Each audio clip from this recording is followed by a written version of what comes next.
Uhali gani mtazamaji wa TVE, karibu katika taarifa ya habari. Tukujuze yale yaliyojiri tuliokuandalia kutoka chumba cha habari. Mimi ni Nezia Masinde, nitakusomea habari za kitaifa na kimataifa. Kifuatacho ndani ya TVE habari. Dorothy Gwajima wataka watoto wa kike kutumia muda wao vyema. Viongozi wa dini wakumbushwa kuimarisha ushirikiano na serikali. Katika habari za kimataifa, Papa Leo asema hotuba ya madikteta haikumlenga Rais Donald Trump. Karibu mtazamaji wa TVE na moja kwa moja tuanzie na waziri wa maendeleo ya jamii, jinsia, wanawake na makundi maalumu, Dr. Dorothy Gwajima amewataka watoto wa kike kujipambanua katika kuhakikisha wanatumia muda wao kufanya mambo yatakayowasaidia katika ustawi wa maisha yao. Taarifa hii inasomwa na Mrisho Mapeo. Waziri Dr. Gwajima ameyasema hayo wakati akizindua Binti Jasiri UDSM inaongozwa na kauli mbiu isemayo weka malengo, piga hatua, timiza malengo. Waziri Gwajima amesema jina la Binti Jasiri lina maana kubwa sana, likiwakilisha ujasiri wa kusimama, kuota ndoto kubwa na kushinda changamoto. Hivyo katika ulimwengu wa leo kunahitajika kuwa na mabinti ambao hawataogopa kushika nafasi za uongozi, kuanzisha biashara wala kuchangia katika maamuzi makubwa ya kijamii na kiuchumi. Katika kutimiza malengo, tunataka kusema safari hii na milima na mabonde, kuna wakati tutakutana na changamoto za kifedha, kijamii au hata za kimasomo. Utakutana na mgogoro wa kihisia kwa mtu uliyemwamini sana, lakini huyo ameamua kukuumiza. Hivyo Binti Jasiri hatakata tamaa. Ukishindwa leo, lazima ujifunze kwa nini nimeshindwa, jifute vumbi na uanze tena ukiwa unazijua changamoto zako, namna ya kuzikabili kutokana na somo ulilopata. Pia amewataka wadau wote wanaotokea serikalini, sekta binafsi, taasisi na washirika kusisitiza kuwa kuwekeza kwa mwanamke, kwani uwekezaji kwa taifa ni kumuinua msichana mmoja na kuinua familia, jamii na uchumi mzima. Hivyo amewahimiza kuendelea kuunga mkono mipango kama hiyo, kutoa mentorship na kufungua milango ya fursa kwa vijana wa kike. Kwa upande wake, makamu wa rais wa serikali ya wanafunzi wa Chuo Kikuu cha Dar es Salaam, Joyce Julius Senkuli, amesema jukwaa hilo limeanzishwa kwa ajili ya kumkomboa binti kifikra, kielimu na kiuchumi, kwa kutambua kuwa bado wapo mabinti wengi wanaopitia changamoto mbalimbali katika safari ya maisha na elimu. Tunakusanyika hapa si kwa ajili ya usingizi pekee, bali kwa ajili ya kuanzisha mwamko mpya wa mabinti wa Tanzania wenye ndoto, uthubutu, maono makubwa. Kupitia uwepo wako leo tunapata hamasa kubwa na tunatambua kuwa taifa letu lina viongozi wanaojali maendeleo ya wanawake na vijana. Tunakuomba mama yetu mgeni rasmi, uendelee kuwa sauti ya mabinti hawa, kuwa nguzo ya matumaini yao na kuwa sehemu ya safari hii kuwainua wanawake wa Tanzania. Naye wakilishi wa makamu mkuu wa Chuo Kikuu cha Dar es Salaam, Paulina Mabuga, ameahidi kuwaunga mkono mabinti hao ili waweze kufikia malengo yao katika kampeni walioianzisha ili kuwafanya watoto wa kike kuinuka katika masuala mbalimbali katika jamii. Sisi kama Chuo Kikuu cha Dar es Salaam sasa tunawaahidi kwamba tunawaunga mkono, tunawasupport kwa namna zote tunazoweza, lakini vile vile kupitia kitengo cha ujasiriamali kule UPS huwa tunawalea, tunaona kwamba mawazo yao yanaenda vizuri, wanalelewa, wanapewa support zote ili waweze kufikia malengo. Mabinti zangu, niwaambie tumeanza vizuri. Mheshimiwa amembariki Joyce, lakini Joyce asingeleta hili wazo na kusimamia mpaka ikafikia hapa, asingebarikiwa leo. Nasema uongo? Mimi ni Mkristo. Nakumbuka kuna mmoja katika Biblia aliulizwa na Mungu na nini, akasema ana nini? Ana fimbo. Si ndio jamani? Lazima uwe na kitu ili uendelee kufanya nini? Kubarikiwa. Ni taarifa yake Mrisho Mapeo.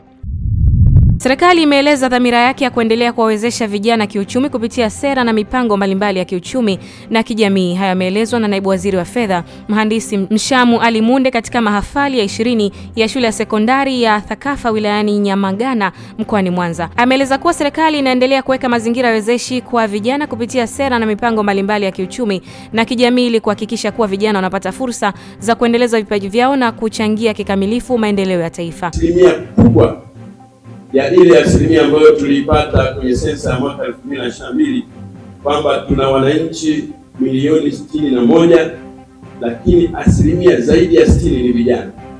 Kwa nguvu kazi kubwa ya nchi hii ni vijana. Vijana wasipotimiza wajibu wao kwa weledi na uadilifu mkubwa, taifa hili litaenda kuangamia. Kwa hiyo niendelee kusisitiza vijana wetu, mfanye kazi huko mnapoenda kwa uwajibikaji na uweledi mkubwa. 3, kuwa wabunifu na wachapakazi ambao mtachangia maendeleo. Dunia ya sasa inahitaji vijana wanaoweza kutatua changamoto kwa ubunifu, hasa katika nyanja za uchumi, teknolojia na ujasiriamali. Kwa upande wake, meneja wa shule ya Thakafa Bwana Idrisa Hayeshi amewasisitiza wazazi kuendelea kushirikiana na walimu na uongozi wa shule kufuatilia maendeleo ya wanafunzi ili kujua mwenendo wa tabia ambazo zina athari katika masomo yao. Kuna baadhi ya wazazi wanakuwa na wajisiko kidogo, wakitumia ujumbe, kuna taarifa fulani mtoto lakini wanakuwa wana uzito. Na kuombeni sana, tunapofanya mawasiliano na mzazi ni kwamba tushirikiane ili mtoto wako apate kitu ambacho kinastahili kupata. Shule ya sekondari Thakafa imeadhimisha mahafali ya 20 ya kidato cha 6 ambayo yalihudhuriwa na wahitimu 50.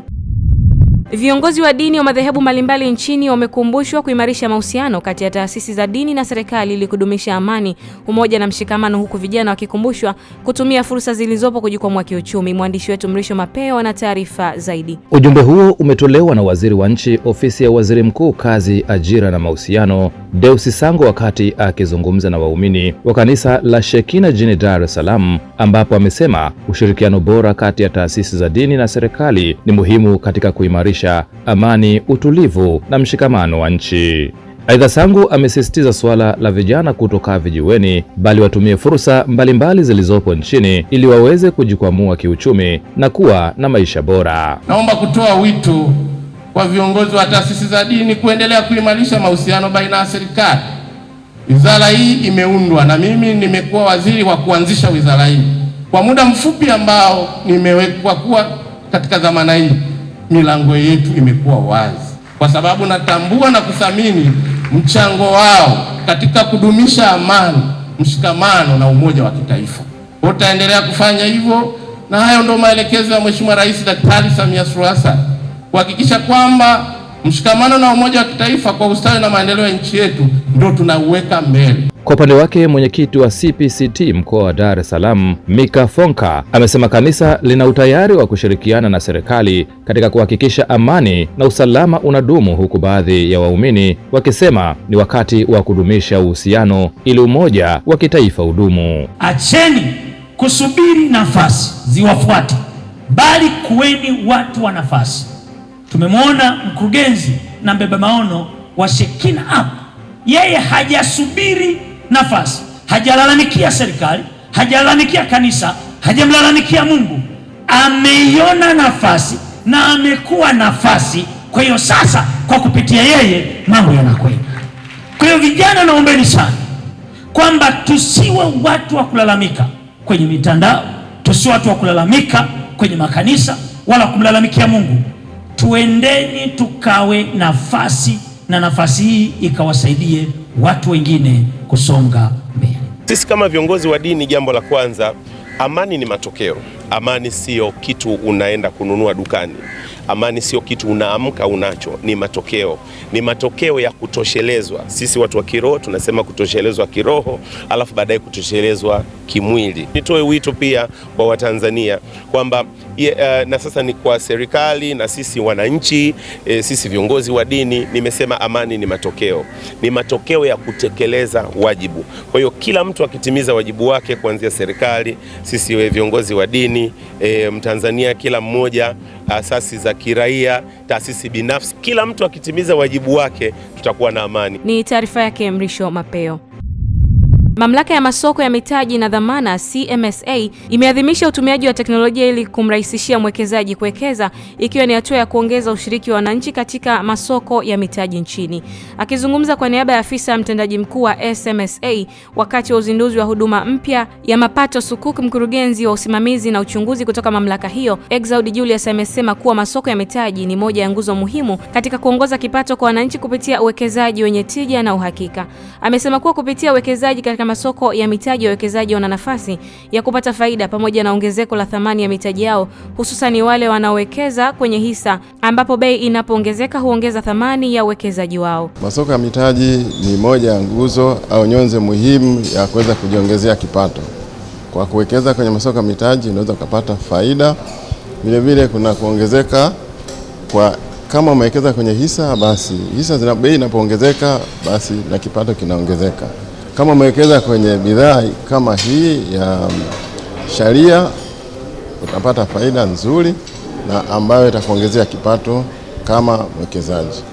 Badala ya kuwekeza kwenye sehemu nyingine ambayo hauna uhakika na, basi ni vizuri kuwekeza kwenye mapato sukuku. Kwa upande wake, mkuu wa kitengo cha benki ya Kiislamu wa KCB Bank Amur Muru amesema kuwa huduma hiyo ya mapato sukuku ni uwekezaji salama unaozingatia misingi ya sheria za Kiislamu, ambapo faida inayopatikana ni halali, ambapo inalenga kuongeza ujumuishaji wa kifedha nchini kwa kuwapa wananchi fursa rahisi, salama na yenye faida ya kuwekeza katika masoko rasmi ya mitaji. Ni sukuku ambayo ni salama, faida ambayo inagaiwa ni halali kwenye biashara ambayo tunafanya KCB Sahel Banking. Ile mapato ambayo tunapata pale tunakugaia kama faida, 11% ndio tarajio letu, haina kodi yote. Itakuwa ni uwekezaji wa muda wa miaka mitatu. Mwekezaji ambaye anaingiza hela kima cha chini $500,000 anaweza kupata faida ambayo ni halali ya 11% kwa mwaka, ambayo italipwa kila baada ya miezi mitatu. Kwa hiyo atakuwa analipwa mara 4 ndani ya mwaka. Hii ambayo analipwa faida haikatwi kodi, yani hamna kodi ya zuio, yani withholding tax. Na mwekezaji pia atakuwa anaweza kuuza hiyo sukuku yake ambayo tunasema ni cheti ndani ya soko la hisa baada ya haya mauzo ya awali, ili kuongeza ujumuishaji wa fedha ndani ya Tanzania hii ya leo. Chama cha watu wenye ualbino mkoani Mwanza TASC kimeiomba serikali kuendelea kutatua changamoto mbalimbali walizonazo, likiwemo swala la kliniki ya ngozi na macho pamoja na upatikanaji wa mafuta. Emmanuel ana taarifa hii kutoka Mwanza. Wito huo umetolewa wilayani Kwimba mkoani humo na katibu wa chama hicho Angelina Chuma mara baada ya bonanza lililowakutanisha wanafunzi wa makundi mbalimbali, wazazi pamoja na viongozi wa serikali, likiwa na lengo la kukuza uelewa juu ya ualbino. Kwa sababu tunajua serikali ina mambo mengi, lakini pamoja na kwamba ina mambo mengi, na sisi ni watu wao, sisi ni Watanzania kama tunavyosema, sisi ni Watanzania halisi, sema tu tulikosa ile rangi ya asili hiyo nyeusi, lakini kwa mapenzi ya Mungu. Kwa hiyo kumbuke kwa wanatupa lotion, wanatununulia lotion, wanatuletea madaktari, lakini madaktari wa kliniki za macho na ngozi. Kwenye mdahalo watoto wenye rangi ya asili wameonyesha wazi kwamba wameshamtambua mtu mwenye ualbino, lakini kwa sababu ni watoto, tunajua kwamba wale watoto ni jamii ambayo inakuwa. Itakapokuwa tutapata taifa la watu wenye kumuelewa mtu mwenye ualbino na kutoku mnyanyapaa, kwa sababu tayari wameshamtambua kwamba ni binadamu kama wao na anapatikanaje. Na kwenye mdahalo huo kuna maswali fulani wameulizwa, na majibu yao wamejibu kwamba wanaelewa, na sisi ndio lengo letu kubwa. Kwa hiyo sasa sisi tumeanzia chini. Kwa upande wake, mchagizi kutoka shirika la Action Aid ambao ni waandaaji wa bonanza hilo kwa kushirikiana na TASC, Yusufu Bwambo, amesema kuwa lengo kubwa ni kuendeleza kukuza uelewa juu ya ualbino kupitia sanaa na michezo katika kampeni ya siku 14 inayoendelea. Tuna imani kwamba kupitia elimu ambayo tumeitoa leo hii, kupitia michezo, kupitia sanaa na maonyesho ambayo tumeyafanya hapa, imeweza kuwa nyanja miongoni mwa nyanja nyingi sana ambazo watu tunazitumia kwenye kusambaza elimu juu ya ualbino, namna gani jamii inaweza kushikamana kuweza kupinga unyanyapaa, lakini pia ukatili na vitendo ambavyo sio vya kiutu kwa watu wenye ualbino. Neno langu kwa jamii ni kwamba jamii kwa pamoja tushikamane, tuungane kwenye kuchagiza upatikanaji wa huduma. Tunafahamu serikali na wadau mbalimbali ikiwemo sisi Action Aid, chama cha watu wenye albino na wadau wengine wakiwemo Standing Voice, tunafanya kliniki za mara kwa mara za vipimo vya ngozi pamoja na macho. Basi wazazi, jamii ihamasike kuweza kushiriki na kuwapeleka watoto na watu wenye albino kwenye upatikanaji wa hizi huduma. Naye kaimu afisa elimu maalum wilaya ya Misungwi Twaha Saidi amelishukuru shirika la Action Aid kwa jitihada kubwa linazozifanya katika wilaya ya Misungwi na Kwimba, kwani limesaidia kwa kiasi kikubwa kutatua changamoto za watu wenye albino. Kwa mujibu takwimu zetu hasa huku tunakotoka, halmashauri ya Kwimba imekuwa kwa kweli tulikokuwa tunakotoka wale walikuwa chini, hasa wa masuala ya elimu jumuishi. Kwa sasa hivi tuna kitu ambacho tunakiita elimu jumuishi, kwa maana ya kuwafanya watoto wetu wenye mahitaji mbalimbali, hasa hawa wenye changamoto za ulemavu mbalimbali, wamekuwa katika kile tunachokiita upataji wa elimu jumuishi wa pamoja katika madarasa na shule za pamoja. Zamani huko nyuma tunakotoka tulikuwa na zile shule tulikuwa tunaita za special. Zile shule za special zilikuwa zinafanya makundi baadhi kuwa kwenye shule moja, lakini kwa sasa kikubwa ambacho kinafanyika na wenzetu ambao kidogo wamekuwa ni mstari wa mbele katika kutusapoti ni kutoa elimu ambazo zinafanya watoto wetu hao waweze kujifunza katika shule kwa pamoja na waweze kujifunza katika madarasa kwa pamoja, na hivyo imesaidia kuielimisha jamii, pia kufanya kundi kubwa la watoto wao wale waliokuwa wanafichwa huko nyuma waweze kwenda mashuleni na waweze kupata elimu sawa sawa na makundi mengine. Nao baadhi ya wanafunzi katika shule ya Mitindo iliyopo wilayani Misungwi wameeleza changamoto zao walizonazo, huku wakiomba serikali kuwasaidia. Nachotaka serikali tusaidie katika majukumu yetu tunayopitia, watusaidie kutuongezea vifaa vya kutumia kama losheni, kofia, darubini, miwani, pamoja wao wanatusaidia kutuletea na ngoza mikono mirefu, na pamoja na katika nyumbani tunapokuwa tunaenda likizo, tuachomba wala wenzetu wao wapewe elimu zaidi ili wasio watutenga wala wanatukimbia. Sisi ni binadamu kama binadamu wengine. Napenda kuelezea jinsi ambavyo tunavyopitia shida. Mfano sisi kama watoto wenye ualbino tunapitia shida pale ambapo tunapokuwa tumekosa vitu, mfano miwani, zile lenzi za kuangalizia ubaoni na losheni. Tunapata changamoto, unakuta mtu hajapaka losheni anaungua jua, au unakuta mtu hajavaa miwani, kwa hiyo anakutana na changamoto, anakuwa haoni vizuri. Kwa hiyo ombi langu nilikuwa naomba kwamba serikali ili itusaidie, tuletee vifaa mfano kama vile miwani, lenzi za kuangalizia ubaoni na losheni ili ziweze kutusaidia. Viongozi wa Chama cha Mapinduzi CCM wametakiwa kubuni na kuanzisha miradi ya maendeleo itakayokuwa endelevu ili kukiwezesha chama hicho kujitegemea kifedha. Taarifa hii na Joel Maduka kutoka Geita. Rai hiyo imetolewa na Katibu wa NEC Idara ya Itikadi, Uenezi na Mafunzo Taifa, Isa Haji Hulsi, wakati akizungumza na wanachama wa CCM katika mkutano mkuu wa kawaida uliofanyika Magogo mjini Geita. Endelea kukijenga chama chetu kwa kubuni na kuimarisha miradi itakayokipa uhai chama chetu. Kuna nyakati tunashindwa hata kufanya ziara, hasa ngazi za chini, kwa maana ya kwamba kila kinachofanywa chini lazima kitegemee diwani na viongozi wa kuchaguliwa. Njia pekee ya kuondokana na hilo ni kutengeneza miradi mingi itakayosimama, itakayojiendesha, ili kitakachopatikana kiweze kufanya shughuli za siasa na ziara kwenye maeneo yetu. Jamani, wale ambao hamjui, katika kipindi ambacho fedha nyingi za maendeleo zimeletwa ni kipindi cha mama yetu Dr. Samia Suluhu Hassan. Amefanya kazi moja ya kusema kidogo na kutenda zaidi. Na wewe mwenyekiti, nimekuona umechukua formula hiyo. Watu wasiotenda ni mafundi wa kusema. Naye mwenyekiti wa CCM mkoa wa Geita Nicolaus Kasendamila amesema miongoni mwa vipaumbele vyake ilikuwa ni kuanzisha miradi ya chama pamoja na kujenga ofisi mpya katika ngazi ya wilaya na mkoa. Jambo jingine ni ujenzi wa ofisi. Hamuoni? Mnaona? Hamuoni? Jambo jingine tulisema tutasimamia uchaguzi kwa haki. Je, uchaguzi alikusimamia kwa haki? Miaka ya nyuma hapa ni mashahidi, tulikuwa tunashuhudia watu mlinzi anakamatwa na chini. Leo tuna miaka karibia 3 au 4 hatujasikia kitu kama hiki. Issue za albino, it was a disaster. Issue za kutokushirikiana vyema kwenye sekta ya madini na uonevu kulikuwa mkubwa sana. Mheshimiwa Mwenyekiti, mimi nishukuru sana kwanza vyombo vyetu vya ulinzi na usalama. Baadhi ya wanachama wa CCM mkoa wa Geita wamepongeza maandalizi ya mkutano huo, wakisema umejikita katika kujadili utekelezaji wa ilani ya chama. Inaonyesha wazi kwamba mwenyekiti wetu anajitambua, kama anaweza kutushirikisha katika kila ambacho alikuwa anafikiri ni nini katika ndoto yake kwa miaka 4 ya uongozi wake. Kwa hiyo tunamshukuru sana. Utekelezaji huu, kwanza nakipongeza chama changu cha CCM chini ya Daktari Samia Suluhu Hassan kwa kukamilisha ujenzi wa ofisi mpya ya mkoa.